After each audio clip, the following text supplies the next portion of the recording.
Are you a Muslim who's married or looking to get married?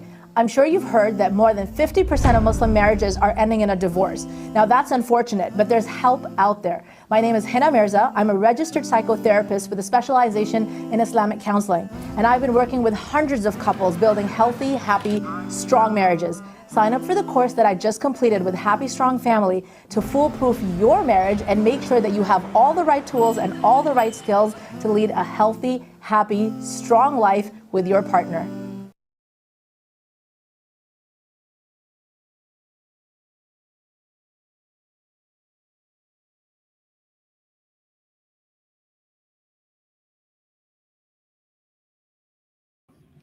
Bismillah ar-Rahman ar-Rahim. Assalamu alaikum wa rahmatullahi wa barakatuhu.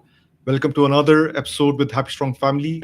Today we have a very dear guest talking about something very that's close to me and to the Muslims. And first I would like to start by praising Allah subhanahu wa ta'ala. Praise be to Allah subhanahu wa ta'ala and sending salutations on our Prophet Muhammad. May the peace and blessings be on Prophet Muhammad sallallahu alaihi wasallam, his family and his ummah. And today we're going to talk about acupuncture and hijama.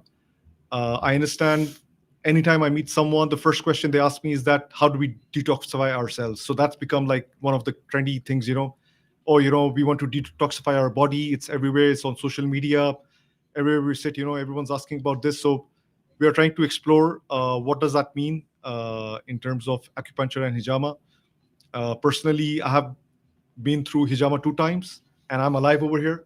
So that should give you some sort of hope, that everything works out well. And here's my brother, Huzefa. I will let him introduce himself. And I've been through Soulful Acupuncture and I recommend his services. After hijama, I feel better than ever. I had a problem diagnosed by Huzefa, not only with hijama, but with a lot of additional steps. And he kept on following up with me. So let's take a quick introduction from Huzefa that tell us about something about Soulful Acupuncture before we get into the first question. Sure. Yeah, I'm a registered acupuncturist, registered in Ontario. So we were trained here. We went through the acupuncture program, which is 2 years, and then we studied 2 more years of Chinese herbs as well. So total 4 years. So in the acupuncture program, it teaches you all the different points in the body, right? So they were able to map out all the different points in the body. There's 365 points on one side of the body. Each one has a different function, a different, combination, works in conjunction with different points. Each one of those points, you can either do acupuncture on, you can do acupressure on, you can do cupping on, okay, or you can, do traction and manipulation. Okay. So it depends on what the situation is.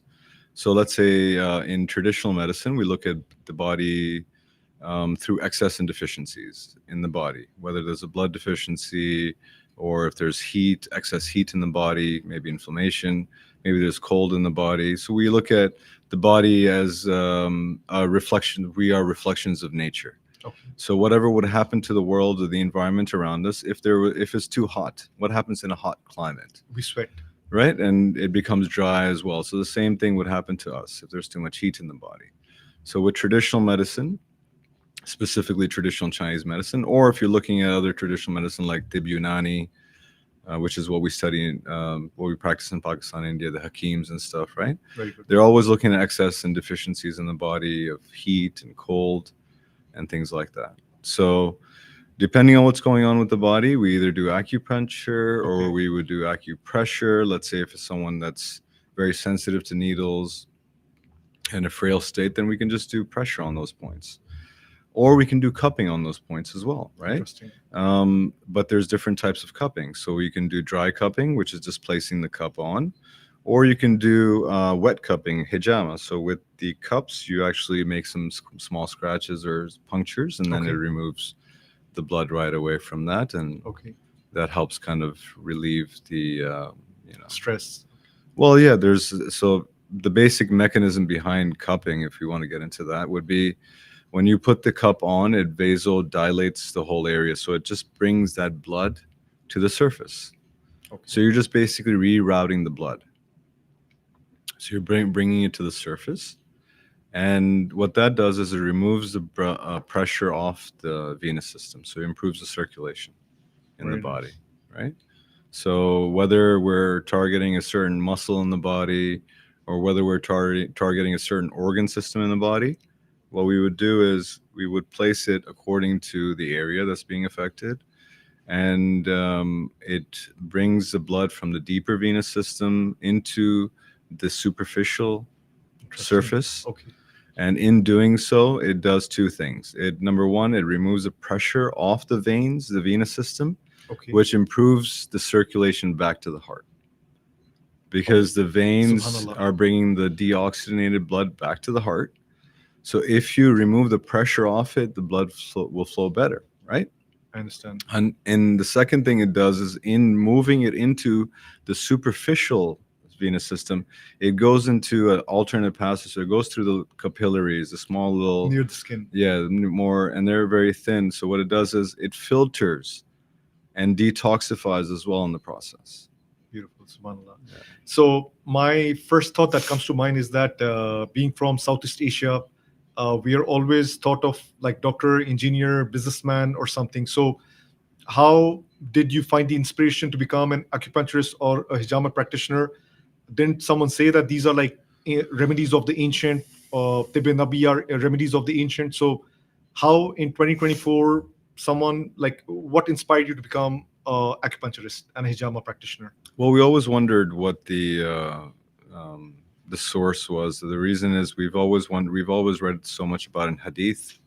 Okay. Right? We've heard so much about it. The Prophet ﷺ mentioning it as the best form of, one of the best forms of medicine that was being practiced at the time there. There's mention about it on the days to do it. There's mentions about the different points that it was done on and the benefits of it in hadith. It mentions about even when he went to Isra al-Miraj. Right. Allah sallallahu alaihi wasallam, that even the angels mentioned it to him. Hijama? Yeah. During the journey, night journey? Yeah, exactly. So it's quite important. It's quite significant because they could have spoken about anything. How did your parents react? Like when you told them that I want to be an acupuncturist, hijama practitioner, did you have any backlash from your parents? No, we were always looking for a preventative medicine, right? Okay. So our medicine now is sort of just like, you do whatever you want, and then you go to the doctor and get a pill for it, and then you're supposedly fine. But it's not really been helping. Medicine has its place. Allopathic medicine has its place. But we want to look at preventative medicine. So we wanted to get into prevention and look at a whole lifestyle and how we can incorporate those things in our lifestyle and how that would prevent disease, because it's easier to prevent disease than to cure it, right? Makes sense. So when we were looking for some programs, we were always looking for the source of it. The problem was hijama was just being practiced. It's not standardized and regulated in a lot of places. It's not standardized, regulated here as well, nor in Saudi Arabia, nor anywhere in the world really as such. I mean, in Pakistan, India, and Sri Lanka, these places, they have proper degrees where they teach you a foundational traditional medicine, and they teach you a procedure, cupping, to complement that and to treat those conditions. But what we saw that was being practiced in the households and in basements here, for example, was just the procedural aspect of it. Just a quick assembly line, cut, cup, just without considering all the other factors.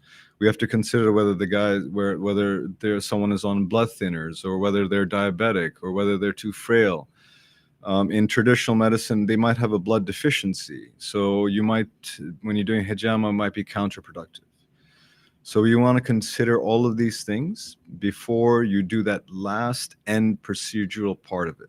And so we have a lot of people that come in with, marks on their back that they've had for 5 years from hijama. We've had people that have had bad experiences. So we wanted to find a suitable, hygienic, sterile, thought out sort of empirical kind of modality or a medicine that would consider all of these things before choosing that. So there's two that use cupping, even though Ayurveda, the traditional medicine, uses it as well. Okay. But our Tib Yunani, which we translated the Greek works, and then we worked on those works, like Ibn Sina then worked on that, and then You know, his book, like Al-Qanun, was used in Europe as the main medical text for 500 years, from the 12th to the 17th century. So they did so much research on it. But along the way, it seems like we kind of just lost that part of it, and we were just left with that one hijama procedure. What happened to the rest of the medicine? Interesting. So what you're telling me is that hijama is not specifically in and out. You go get your cups. It is more of a holistic healing. That's what I understand. Exactly. I mean, This is something new for me. Even the, it's just one part of it. It's just the end of it, right? It's like the last bit of it. After you've taken into consideration the nutritional guidelines, you've taken into consideration their lifestyle, their disposition, their constitution, and then you would say, you know what, there's maybe in this area that we can do some bleeding. Even the Prophet ﷺ, the sunnah points that are practiced today, they're practiced as a complete thing. We'll do, you know, you go to someone, a practitioner, and they'll say, we'll do all the sunnah points for you. Okay. But those points were done at different times for different conditions, right? So we have, you know, for example, at one point the Prophet ﷺ had he fell off an animal, like for example, I think it was a mule or something, and he hurt his ankle, so they did hijama on his ankle.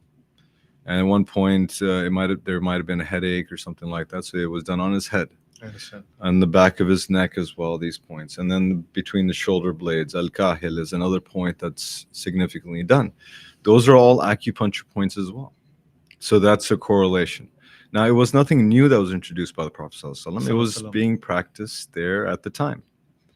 So that's why the hadith says, it doesn't say cupping is the best form of medicine. It's saying from amongst what you're practicing, cupping is the best form. Cupping and honey are one of the best forms of medicine that you're using. You know, after this quick discussion with you, I just want to have one note for the viewers out there, that please make notes of this, because we are talking a lot of like dense information over here. Like we spoke about, like what is basically the principles of hijama and acupuncture, and then the history starting from Greek and then Ibn Sina and then coming to modern times. So please make notes, and I think I should also be doing that once I watch this podcast again. So I want to understand from you that can you give us a basic summary of both of these, acupuncture and hijama? Like we spoke in detail, but just if you want to make a bullet points, like for the basic principles of acupuncture and hijama, what would it be? Like 3 steps or 4 steps or 5 steps? The basic principles? Yes. As in like what do you guys do? Yes. The intake? Okay, yes. So what we want to do is we want to look at the body. Okay. Completely holistically, and we're considering your mind, body, and soul, right? Because everything's connected. Right? So when you go to another practitioner, they'll look at one part of the body. That part is in pain. Well, they'll address that part only. Well, that part is in pain for another reason. It might be an imbalance due to something else. It might be your food. It might be the food intake. It might be your lifestyle, right? Yeah. A lot of brothers, for instance, are sitting on the desk a lot now for work. A lot of people working from home. So with that sedentary lifestyle would cause certain issues, right? Because we're not as active. Now, remember, the name of the game is circulation. If your body is circulating properly, then you don't need to go to a physician, a doctor, chiropractor, physio, whatever, acupuncture, anything like that. Because if you have circulation in your body, the blood is flowing and moving and nourishing every part of your body. That's what blood does. It carries with it the nutrients and the antibodies. And if it's getting access to all those areas by exercise, by the quality of the food that you're eating, the nutritional value of the food that you're eating, then that's going to nourish the body. So you don't need to go see a doctor or anybody if you're circulating properly. But what we essentially do is try to get an idea of your constitution, right? Some people, you can see many different body types. Some people are heavy set. Some people are just naturally thin. And then you wonder why I'm getting big and why I'm getting small, why I'm smaller. That's your body type. It depends on your metabolism. It has to do with genetics and stuff like that too. So the first thing is to get to know what kind of body type, what kind of person you are. And with that, we would want to do an intake. So you want to get to know what kind of symptoms that you're getting, what kind of symptoms that are presenting, but generally also things like, do you have a general tendency to feel cold or hot? Do you have a what kind of foods do you prefer to eat? That tells us a lot about your body. Like, for example, if you prefer eating sweeter foods, then you might have the compromised digestive system, Interesting. because the sweet taste helps move digestion, right? Some people that prefer salty foods, they might have a kidney deficiency, as in their kidneys might have some sort of deficient qualities in them, and they prefer saltier foods to support their Interesting. kidneys. Some people prefer sour foods, some people prefer spicy foods, some people. So these things tell us about you as well. So we're looking at that, and then we treat you accordingly.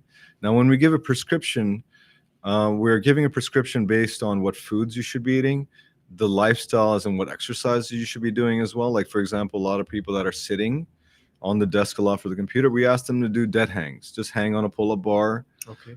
open up your back, decompress your back. Because when you're sitting, what are you doing? You're You're putting pressure on your back. So when you put pressure on your back, what that does is that might impinge on the spinal nerves that go along the back. And any impingement along those nerves might disrupt the hormones that those nerves secrete. I understand. Those hormones are being disrupted, and those dictate your eating cycle, your sleeping cycle, right? So we want to make sure there's no impingement along the spine, or there's no impingement in the body, that there's no circulatory issue. So we want to make sure that you're doing, for example, dead hangs, hanging on a pull-up bar. Maybe you're doing some swimming, so you're stretching out the body. You're in a zero gravity situation. Something to set off the imbalance caused by sitting too much, putting pressure on your back, things like that, right? Interesting. Posture is an important thing, all of these things. So we talk about your nutrition, and we'll talk about what foods will be best for your body. Okay. We'll talk about what foods will be best for your constitution, and then generally to consider some substitutes for the foods that we're having now. For example, a lot of people are having refined sugars, right? Okay. Yeah. So why don't we have substitutes for sugars? Instead of getting the refined stuff, why don't we use natural sugars that have a nutritional value in it as well? Like, for example, molasses. You can use date molasses, you can use pomegranate molasses, you can use grape molasses.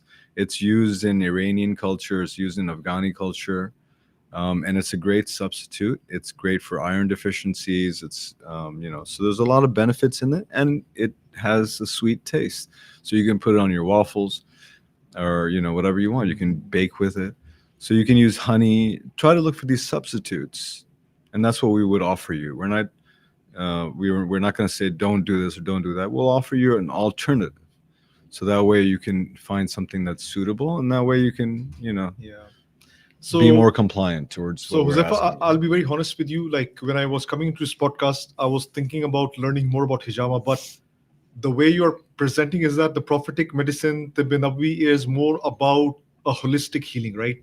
And that's what I'm trying to correlate this message again and again. So we're talking about holistic healing. We're not specifically talking about hijama. So my next question that comes to my mind is that, what if I'm the sort of a person that, what kind of diseases or illnesses will hijama heal? So can you give sort of a definitive answer that if you have XYZ problems, I can fix that, or with the holistic healing? So what if there are some people who are watching and they're thinking that, okay, I have a specific problem, can hijama heal this? So what answer would you give to such audience, that what all things can it heal? Well, in traditional medicine, they look at the body differently. They look at body in patterns. I understand. So they're looking for patterns in the body. So whether there's an excess or deficient heat in the body, or cold in the body, Very nice. or whether there's dampness or dryness. Again, we're reflections of nature. So Canada in Toronto, for example, is like a marsh. It's a cold, damp environment, right? Okay. We're coming from other Middle Eastern countries, or Pakistan, India, and those are hot, dry climates. Okay. So would you eat the same foods when you came here? No, you wouldn't, because you were eating for a hot, dry climate. Now you're in a cold, damp environment, so you would have to change things around to suit your body, right? Interesting. So what we would do is we would try to understand that body in that sense, and we're looking for patterns in that sense. And if you can find a pattern, then you would say that this is the concern, and then you can treat any disease. Okay. Because you can find that pattern. And if you can see, like, for example, headaches. People have headaches, but for the headache for you there might be a different reason that you're getting a headache versus someone else. So then we would say, okay, well, the reason that you're getting a headache is because of this, because that's just a presenting symptom, right? It's just presenting as a headache. Now, when you go to the doctor, he'll give you Tylenol and he'll just kind of shut off the receptors. So it doesn't get to the root cause of why you're getting the headaches. So we want to get to the root cause of it. And then we treat you. Okay, it might be something that might be affecting you mentally. People get stressed out, and that has different effects on the body, right? Don't emotions have an effect on the body? 100%. For example, a child, for example, would not be able to hold himself if he's scared. He just might, just urinate, for example. Why did that fear affect his bladder? So we know that the emotions or the stresses that we feel affect our physical body. So then we have to consider that as well. So we would, definitely, try to understand that and then treat the body, calming the mind as part of our treatment principle. And when the mind is relaxed, then the body will relax as well. And then we can treat you better. Okay, Huzefa. So last time I met you, we spoke about depression. We spoke about a utopian world where we are in 2024. Everyone's health is good. Everyone's doing well mentally. There's no divorces. Everyone's happy. Everyone's having kids. Happy, strong family. Happy, strong family. Yeah. So subhanallah, that's where we are at. So why we don't have a happy, strong mind? Why we don't have a happy, strong family? Why is depression at the peak? Why is suicide rates in countries like Japan and others peaking? And does prophetic medicine also give solution to mental health? Yeah, they say that, look, so a lot of the mental stresses and the addictions, whatever you name it, cravings and things like that, people are getting overweight. They're looking to fill themselves up with something that they're not finding in the environment, right? Okay. So you're trying to fill yourselves up with these things, right? Whatever it is, through movies, through entertainment, through whatever, to fulfill yourself. Well, we know that when you have that connection with Allah, your creator, then you feel fulfilled, and then you don't really look for these things. So I think that connection might be lacking. But also there's another thing about like weight loss, for example, and depression. There might not be able to, you're not getting the nutrients you need. And that's why you see that we are looking to get quick, fixes. We want to binge eat. We want to get cravings. It's so easy to eat out now. You can just Uber and call in, things like that. So all of these things are just kind of we're just trying to fill ourselves up with these things, right? But if you give yourself those basics where you fulfill yourself with, your worship of Allah, you fulfill yourself with the contacts, social contacts and people, then you won't be, then there'll be less addictions and there'll be a less search for these things. So once you get these basics, when you have the nutritional value that you need in your body, or whether you have that fulfillment you have through your connection through Allah or your social contacts, then you won't be craving and looking for these things outwardly and looking for quick fixes. And this is what kind of gives us that that lack of connection, and then it might lead to depression, it might lead to overweight, weight loss. So for example, for weight loss, if you give yourself what the body needs nutritionally, you fulfill yourself by giving yourself like good nutritious food. Think about the nutritional value of whatever you're eating. Like, for example, the water here. Yep. The water doesn't have anything in it. It's been over-filtered, for example, or sometimes some under-filtered because some pharmaceuticals are not being filtered out. Okay. Plus, there's chlorine and fluoride added to your water. So there's not really much in that water now. But Zamzam or spring water or well water, even we know that people that go to Mecca, Medina, when they drink Zamzam, they don't need to eat because it fulfills them, because it has so many minerals in it, right? So it remineralizes. I can guarantee you that. Right? And that's the state with anything that you're having. With water, for example, it's supposed to remineralize you, right? So if you drink water and you add something to your water, let's say you add some lemon to it, or if you add some, salt like Himalayan salt, or if you add some, if you have coconut water, or if you have bone broth, that will hydrate you, but also remineralizes you. So then you feel fulfilled, and then you don't need to keep drinking and then keep going using the bathroom. A lot of people will keep drinking, and they're like, I drink 8 glasses a day. They'll keep drinking and drinking. They keep ending up going to the bathroom. But when you change the quality of your water, then the cell gates will open and absorb the water, and it'll retain in your body, and you'd end up going to the bathroom less. So one quick thing was just change the quality of your water. Water's one quality is to hydrate you, but it's also there to remineralize you. And that's the case with all food. Think about the nutritional value of eating. Like, for example, if you're eating a burger, look at the bun. The bun is refined flour. It doesn't have any nutrition in it. So it won't give you anything nutritionally. In fact, we're starving to death because of that. Now look at the birds. The birds, we give them refined flours. They end up thinking they're full, and they go away. But are they getting any nutrition out of that? No, they're not. So that's the same thing with us. We're basically filling our stomachs, but there's no nutritional value in it. So then we don't feel fulfilled. We're filled, but we're not feeling fulfilled. And that's the case with anything. When we change the quality of it, then inshallah that should help you. Yeah, much more so. I'm very embarrassed to talk about something. I stopped having coconut water because whenever I drank it, I felt full. So I thought that my body was not digesting it properly. But now that you say it, it makes sense that why I was feeling fulfilled was because it was like filling all the deficiencies, So Yeah, exactly. so thank you for that, Huzefa. You're welcome. So for the audience, I think let's try to connect back that does prophetic medicine work for mental health? And the answer is yes. The first step is start building your connection stronger with Allah subhanahu wa ta'ala. And following that, you can come down towards nutrition. From nutrition, you can come down towards hijama and watching patterns and your lifestyle patterns and everything. And of course, if you need help, you can consult. There's no harm in consulting.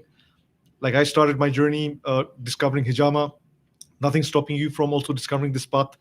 And now we have made it pretty simple that Huzefa has explained. It's just not like a one-stop shop. They observe your patterns and they give you custom-made solutions for your diseases or alignments. So moving on from that part, I have two questions. First one relates to the previous question. So whenever I speak to some adults about their kids have organic foods or like nutrient-dense foods, they say that our kids turned out well. The second part of the question is, I want to hear some success stories. So now we spoke a lot. I want to hear some real success stories with names, or you can just use like cover up names, but the audience would love to know that, can we also see the results? Like it's all talk or is it also action? So first part, a message for the parents who just say that, organic or all that nutrient-dense foods, like having eggs in the morning and all that, like, you guys, you have biscuits, and you guys had creams and you guys had like all the sweet, Snickers, like, and all the other ones without naming them, and everyone turned out well. So why are you now coming up with all these new theories, So what's your message for the parents? Well, I mean, now the food is different than when it was when they were growing up. Okay. I mean, well, think about our generation, right? So we grew up, before that, our parents were having eggs and basic, like our parents were even having a protein-based breakfast, for example, and then they would have their day in every meal. Ghee in every meal, but also protein-based. Like, for example, nahari, nahar comes from daytime nahar, right? Okay. And that was eaten in the daytime, right? Now we eat it at night. So nahar pie, for example, or if you want to look at like some of the, are these if you look at even Asian foods, they have big breakfasts with rice and eggs. Superfoods in a sense, yeah, because it powers you throughout the day. Wow. Because then you don't need coffee or you don't need anything to keep you up. You get energy through your foods, right? Now, what we're giving our kids is like processed foods, right? So we're giving them like cereals or, sandwich bread, refined, white bread, which is refined flours. And then again, the nutritional value is not there. So what happens is it spikes their blood sugar, and then it quickly drops. So they get this spike, and then because it's not able to retain that glucose level, the insulin levels, it drops, and then they get really down and depressed. So these spikes are the problem. So we want to keep it stable as much as possible, and so that's why having a strong, like good breakfast might be good, and then having a big lunch, then taking a nap in between, like a kailula or siesta, as Prophet ﷺ, a little nap that I used to do as well, and then having a lighter meal at night, and then going to sleep. And then waking up in the morning and waking up with a rigorous appetite and eating again a strong breakfast, a heavy breakfast. What we end up doing is we having a late dinner, and then we end up having a light breakfast is because we're backed up from the night before. Right? So it's good to just, keep heavier meals in the daytime And you want to make sure that they're not ultra processed, that they're more natural. And again, for things like substitutes for bread, for example, you can have like sourdough bread that sits better in the body. You can change the flour to einkorn or spelt, which is ancient grains. For dairy, you can use yogurts or kefir. Those things basically are fermented and they digest better. They do better in the body versus homogenized milk or pasteurized milk. And then for sugar, we talked about how you can use things like nut fruit or molasses and things like that. So that's one thing, is that we want to make sure that they're nutritionally fed, so that way they're consistent, so that way there's no issues. But these days we have to be careful. There's a lot of processed foods. There's a lot of things that are not listed in the ingredients. Now look at the stuff that's bought here, that's made here, versus the same product being made in Europe. A lot of the chemicals that are put here would not be allowed to be put in Europe. I know, because they're carcinogens, right? Yes. So why is that happening in the first place? And then secondly, we really have to look at, we're just looking at, is it kosher, is it halal? We're looking at those labels, but there's more to it than that. There's also these colors that they're putting in preservatives, and all of these things are actually causing. Yeah. Actually, just before we started the podcast, like our main person, Kashif, he touched on a great topic, Robert F. Jr., Bobby. And I think that pretty much summarizes what you said, that's what Bobby's trying to do in US. He's just trying to say that, we just don't look at the food and just eat it. We turn it around, look at the ingredients. And his problem is also the same, that how does FDA allow so much food to be brought into US without intervention? And that's where also I personally have a problem with the brand halal and kosher, that how can you just blindly stamp something when it's fed with the Corn, yeah. GMO grains. Corn, yeah. They're injected with hormones. They're given antibiotics. So exactly. I really think that as Muslims, my pain point is that as Muslims, I always thought of us to be like the in Olympics, you have that guy with the flame and he's running around. So I always wanted the Muslims to be that, in terms of charity, in terms of health, in terms of food, in terms of nutrition, in terms of medicine, what you're doing, in terms of medical practice.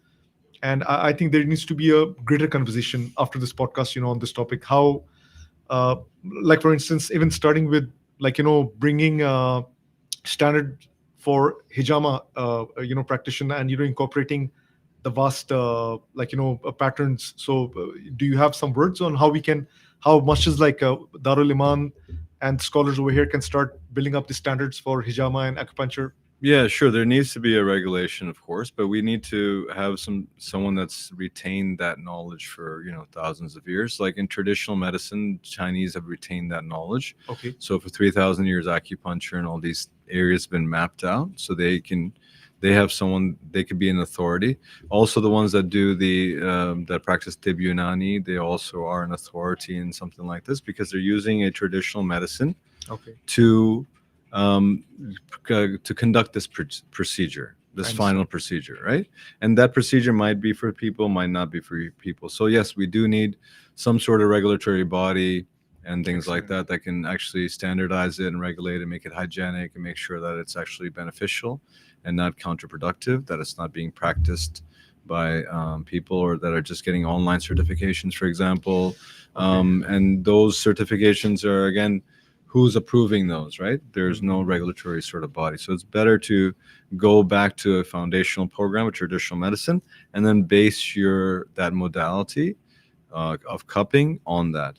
There's also a question you had about the specific cases that are improved. I didn't get a chance to touch upon that, so we've had a lot of cases in our about 7-8 years of practice. We've had mental, emotional conditions like OCD, depression, things like that have recovered really well from that as well.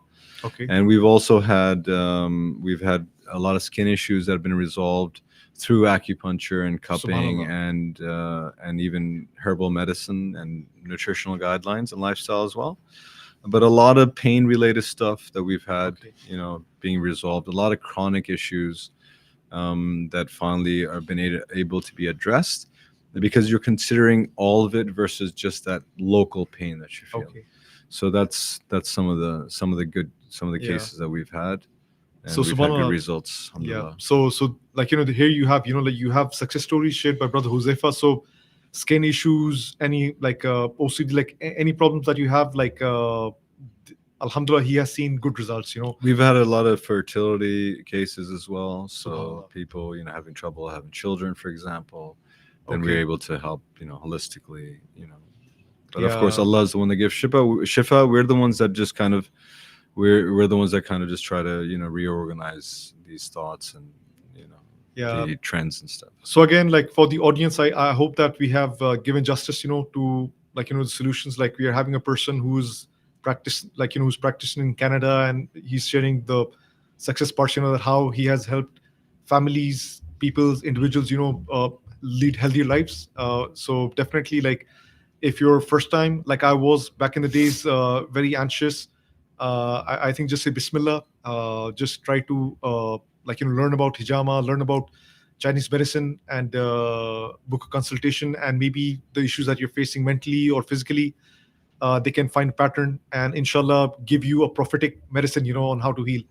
Yeah, And there's a lot of misconceptions out there about it. There's a lot of scary, horrific, gory YouTube videos where they show all sorts of blood coming out. It's not supposed to be like that. It's Okay. supposed to be just removing the pressure off the venous system. It's not a blood transfusion or anything like that. We're just trying to expel those excess areas, because when we put the cup on, Yeah. you can see that it forms a mark, like whether it's red or purple, right? Or whether it's pale. That blood coming to the surface would indicate whether it's someone that needs to be bled or not, right? So if there's an excess buildup as purple, that means Okay. that there's deoxygenated blood trapped there, and you want to quickly remove that. And But when you put a cup on and it's pale, it might be counterproductive to bleed that area in a sense. Yep. Huzefa, I've also noticed that many athletes in Olympics, Yeah. they started doing acupuncture and hijama. Yeah, Michael Phelps and those guys. So made what it do you say famous about that? recently. That is it a good trend? They did what they made it famous with some dry cupping and things like that. I understand. And again, it's the same mechanism behind it. It's a great thing to have. Okay. One of the staples that we see that in Middle Eastern families would have is a cupping set in their house that they would use for any ailments. You This can is- use it to create to resolve fever, common cold, to any pain related issues. And right away, the mother or someone in the household will quickly do hijama on you or put some cups on you. But these athletes, yeah, they made it quite famous recently, and it's again, it's something that's been used in so many different fields, and there's so many different types of cupping that can be done. So they can be dry, they could use plastic cups, you can use glass cups. You can move the cups around. It feels like a deep tissue massage. You Okay. can, there's so much you can do with it. There's even herbal cupping. There's also needle cupping where they put an acupuncture needle in, very fine needle, and then they put a cup over it. Each has a Interesting. different function and things, so you want to consider all of those things. So now that we have learned so much about acupuncture and hijama, I'm just going to take a minute off and try to book my appointment with Huzefa. So I also feel better. But while I do my booking with Huzefa, I would love to see some questions from the audience. Yeah, Jazakallah khair. So Jazakallah khair for the convo. I think Brother Huzefa, he looks like he came in scrubs, so you can just do it now, a live demo maybe. I'm just joking. So yes, before we get to the live questions, I did want to share some of the contact information because I know people were asking that in the chat. So as I displayed it, I've been displaying it on the screen also at soulfulacupuncture.com, and Instagram is Soulful Acupuncture. So as I just bring up the websites, maybe if you just want to talk about your services and what you offer, where it's located. We're operating out of the studio out of Markham in the GTA area, Greater Toronto area. But I know there's a lot of folks outside of that too. But if you just want to say where you are and the services you offer, and I'll just show the website as usual. Yeah, sure. We're located in Pickering right now. We're on Whites Road. It's about 15 minutes from Dar el Liman, so it's a nice route. It's a nice drive out there. It's you go through some nice farms and stuff, so it's a nice place. And we have a clinic set up in the Herbal Pathway. It's a nutritional store. It's like a Healthy Planet. We have a few rooms that we're renting out in the back for now, and then hopefully, inshallah, we'll find our own place. Some of the services that we offer are acupuncture, and there's different types of it. and we also do different types of cupping. But we've also been trained in manual therapy, so sort of like a massage, a medical massage as such, but also traction, postural adjustments, and things like that. We also use heat therapy. We also use, again, nutritional guidelines and lifestyle and things like that. We also prescribe exercises for you as well. We've been trained in Tai Chi or Qigong for the last 6 years. And so that's something that we want to prescribe, a low intensity sort of workout, low intensity stretch that would help you, kind of get back to the optimal health and also prevent disease, inshallah. Jazakallah khair. So yeah, so on Instagram, that's also at Soulful Acupuncture. And I noticed following him on Instagram, I noticed every month you're posting the Sunnah days for Hijama, correct? Yes, exactly. So it looks like for anyone that's listening, November 19th, 21st, and 23rd, inshallah. Yeah, they coincide with Jamad al-Awwal, the 17th, 19th, and the 21st of every lunar month or Hijric month is recommended as per hadith. Kashif, just before the next one, like, have you done hijama, or do you intend on, inshallah, jumping on the bandwagon? Inshallah, I've done it once a while ago, but yeah, inshallah, I want to get back into it for sure. So, Brother Huzefa offered me a complimentary one, so I'm going to take him up on that. I feel jealous. So yeah, so we have some questions coming in. We have some live questions. We have some that were pre-submitted also.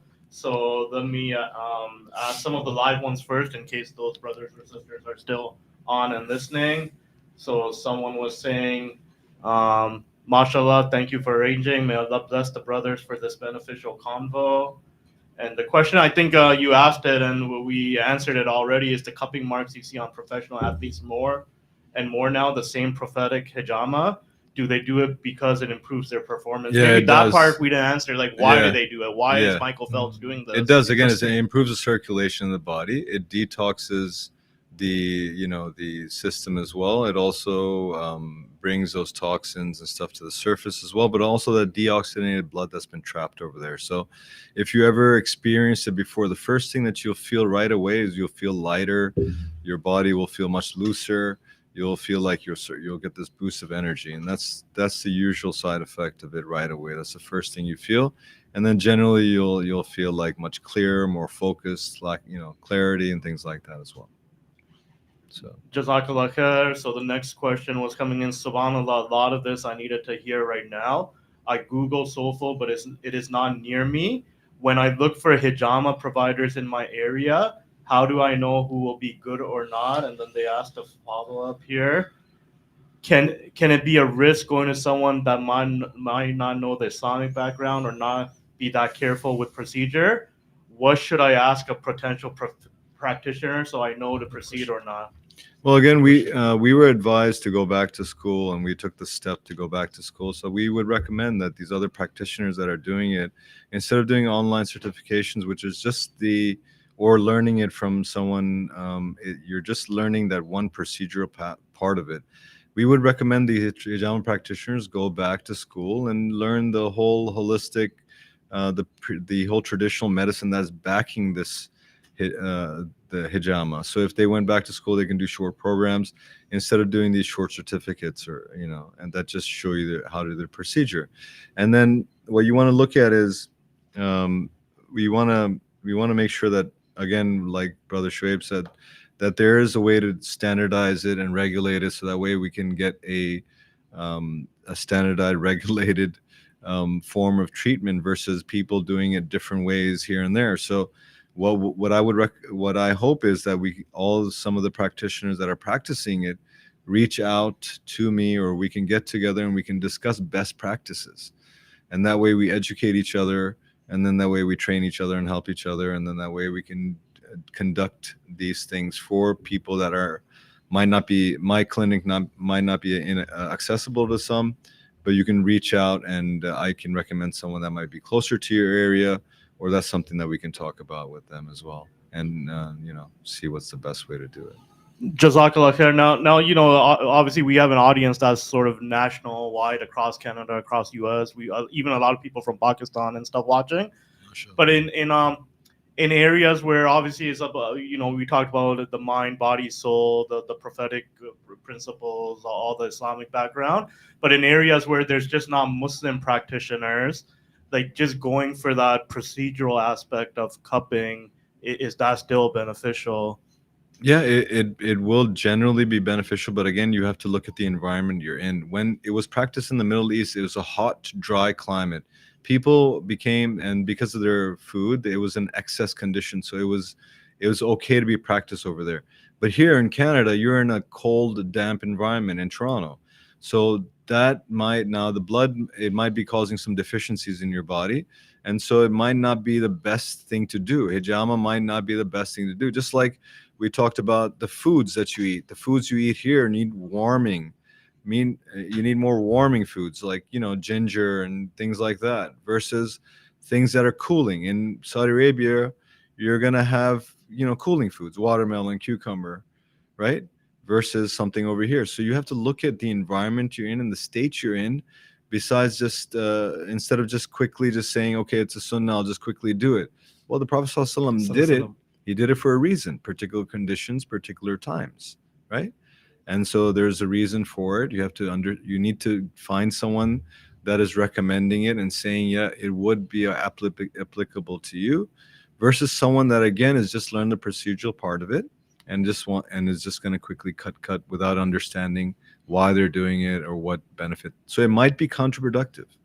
So Huzefa, so you want to kind of look into that. I started talking about detoxifying. So we can't just come for a detoxification if we feel that our system is clogged up and we just want to detoxify.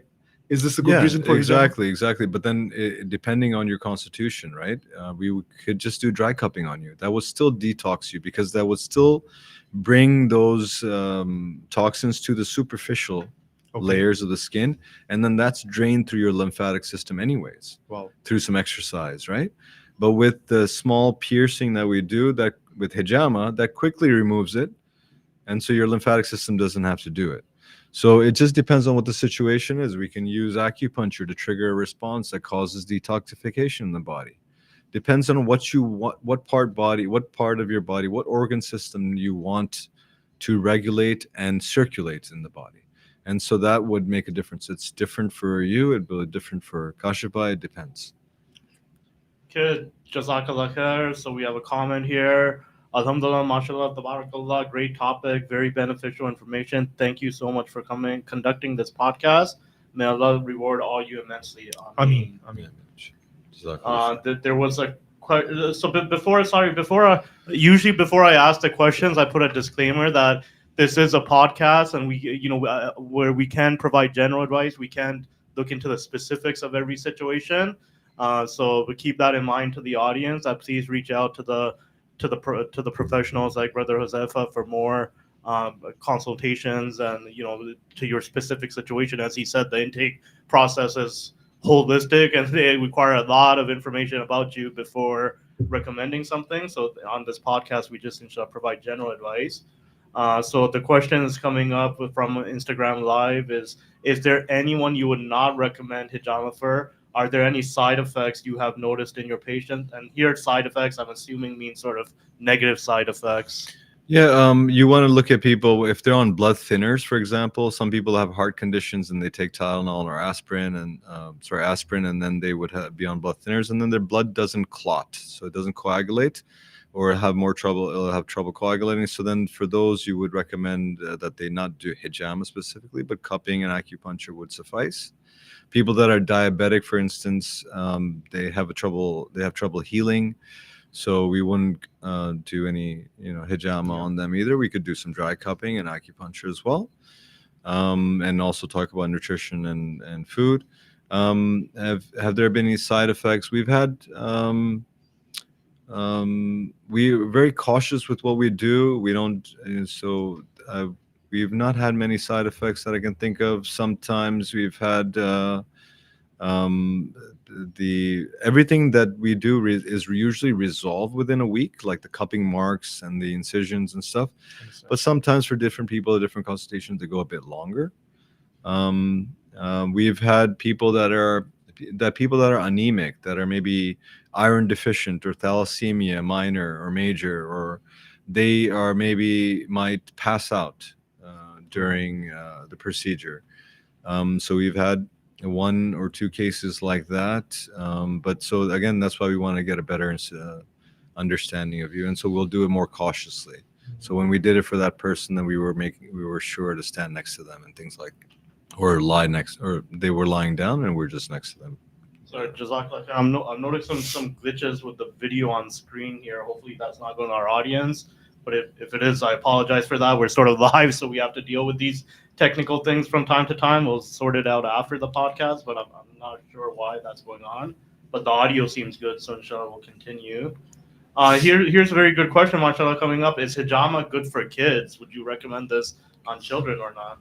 Yeah, in certain conditions, yeah. It just depends on what the situation is. Like, again, like, for children, for example, if you see a bruise for, like they get swollen their ankle, there's a bruise or blood there's dark deoxygenated blood there stuck in that area. If you put a cup on that area and do hijama, then that's totally fine. But children are usually, they have a stronger constitution. So if you trigger a response through dry cupping even, or through acupuncture, then usually it really helps. And they don't necessarily need to do the hijama, which is with the wet cupping or with the piercings. Okay, Jazakallah khair. So then we have some questions that were pre-submitted. So yeah, if anyone, a lot of people watching this across Instagram and YouTube. So if there's any more questions, feel free to keep submitting them. So we have some that had come in before, and someone from Instagram was asking, it came in Urdu, but I'll translate it. I think their stomach ache ke liye bhi hijama hota. Sorry, my Urdu is not that good, but essentially they're asking for stomach aches, for internal, I guess, stomach issues. Yeah, is there hijama? Yeah. Will hijama help? Yeah, exactly. The stomach aches might be for different reasons, so we'll have to understand, get to the reason behind your stomach ache, and then based on that, we can recommend acupuncture, hijama, or things like that. Again, we're targeting different organ systems, so if we're targeting the digestion, then we can definitely help with stomach aches as well as any other aches, inshallah. Jazakallah khair. Then the next question that was submitted through hijama is, does hijama help? I'm going to butcher this, alopecia areata. Now, I would not have known what this is, but this was the very famous incident with Will Smith, where it was, if anyone followed that story where he slapped the person on the outskirts, they would know what this is, because this came up during that incident, but it's essentially hair loss. So does hijama help with hair loss? Yeah, exactly. If we can get to the constitution and understand you better and trigger a response to heal yourself through hijama or acupuncture, then inshallah we can help with that as well. We have, as part of our standardization or licensing exams here, we have certain illnesses that we can treat that are listed. And you can find this in our college website. We are regulated, so our College of Traditional Chinese Medicine and Acupuncturists of Ontario, CTCMPAO, and they would tell you a list of things that we can treat. You can also, so alopecia is one of them, inshallah. Okay, Jazakallah khair. Another question that was submitted through Instagram was, any female practitioners you recommend for female clients to go to? And again, you're just sort of answering for like in the GTA, I guess. Yeah, absolutely. Yeah. And obviously, I think you also have female practitioners at your clinic. Yeah, exactly. We do have it in our clinic as well. You can find that information on our website, inshallah, and we can definitely book, the women for female therapists as well, inshallah. Jazakallah khair. So sorry, on another screen here, I'm just going through our Instagram live feed and scanning that for questions. And yep, I do notice some here too. So one of the questions is asking, Assalamu alaikum, this is one of the best topics. There's very little awareness about it. There's so much bringing it up. I want to ask, is there hijama for migraines? Yeah, there are, and again, it would depend. When looking at migraines, we're looking at also the part of the head that is in pain. So, like for example, some people might just have a vertex headache. Some people have an occipital headache. Some people have they'll have the pain on the sides. Some people have pain behind their eyes. Some people have just frontal headaches. So we would look at, and then those are reflections of different systems in the body that might have imbalance. So we first want to look at what part of the head it is, and then try to find a pattern there, whether it's your liver that's being compromised, or whether it's the digestion, or maybe it's the kidneys. And then based on that, we can either do acupuncture or hijama or other types of cupping. Like we've had some good results with people that get the occipital headaches, which is, in the back of the neck. A lot of people get stressed out. A lot of people on the desk a lot with, for computer, for work or whatever. And so, some of the sunnah points are in the back of the neck here. So we can do some sunnah points as well that have been helpful. Those also coincide with acupuncture points that have helped for that neck strain. So the whole area here, the connection to your occiput, the muscle here goes down to this whole traps, the trapezius muscle goes all the way here.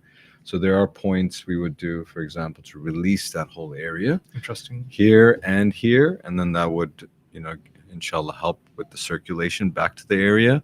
And then it would help with migraines as well. With migraines, a lot of people don't know, but you can also do some good foot soaks. Just put in your feet in hot water, add some magnesium salts, and that draws the blood down because it vasodilates the area of your feet, all the vessels in your feet, and it draws the blood down. It really helps with migraines and sleep and things like that too. This is something new. Yeah, so some easy solutions, inshallah. Yeah, migraine is pretty common. Like every family, there's someone having severe migraine issues. So we've seen them more common. Yeah, and unfortunately, I also know some people in my extended family who stopped fasting, who stopped doing a lot of things because of migraine issues. So interesting. Alhamdulillah. Jazakallah khair. So yeah, as we started getting into these, I guess a lot of people with the specific things that are ailing them, they'll make it easy for everyone and make grand success. So someone was asking about sleep issues. Oh yeah, insomnia. It's been when we're looking at insomnia or sleep issues, we're looking at, it takes you more than 30 minutes to fall asleep? Or do you fall asleep easily and then you keep getting up at night, for example? These are all different conditions. It might be for a different reason that you're either, maybe some people are getting up to use the restroom at night, right? So we're looking at different reasons of what sleep issues you're having. So for example, if you're having trouble falling asleep, it takes more than 30 minutes to fall asleep, maybe there's something bothering your heart, your mind, as in you're thinking about something. But versus someone who falls asleep easily, but then keeps waking up during the night, right? That's a different condition. Some people wake up sweating. Some people wake up due to dreams. Some people use the bathroom. So we want to get to the root cause of what that might be. And we've had really good results with treating insomnia specifically. Really, really good results. People have been very happy, finally getting some rest, some sleep, and things like that. MashaAllah. So the next one, someone is asking about acne at the back of the neck, at the back and neck of my 14-year-old son. Right. So the acne for the 14-year-old son, that it would stem from with a child that's going through puberty. We would look at regulating their hormones first of all, and that's something we need to talk about our children as well. Hormone regulation, whether they're boys or girls that are going through puberty. We need to start talking about that, having conversations about that as well, and to guide them through that, right?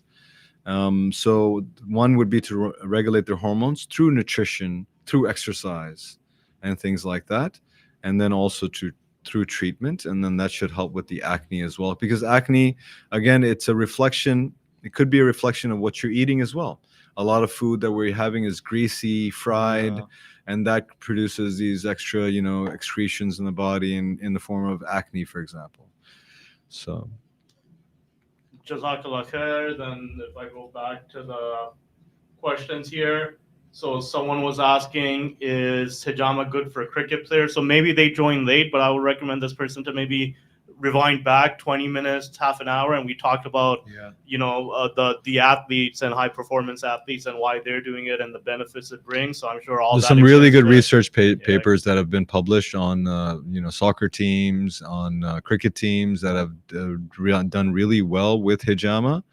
I posted one on Instagram just recently on a Jordanian football team that showed the results of how they recovered, shows how their RBC counts or, WBC counts all increase, and, it's all, all good stuff. So have a look at that if you'd like. There's a lot of research out there. Okay, Jazakallah khair. So we are at the top of the hour, so we'll cut off questions there. So apologize for anyone that we couldn't get to, but I am displaying the contact information on the screen here, and let me just pull up the website one more time. So if anyone, I encourage everyone to reach out to, mashallah, brother Huzefa, reach out to his clinic. If you go to the website, the contact information is also there with the email address and phone number. And I've also displayed it on screen here. So Jazakallah khair to the audience for all those great questions. MashaAllah, I learned a lot. And inshallah, if anyone has any follow-up questions, please contact Brother Huzefa and his clinic, inshallah.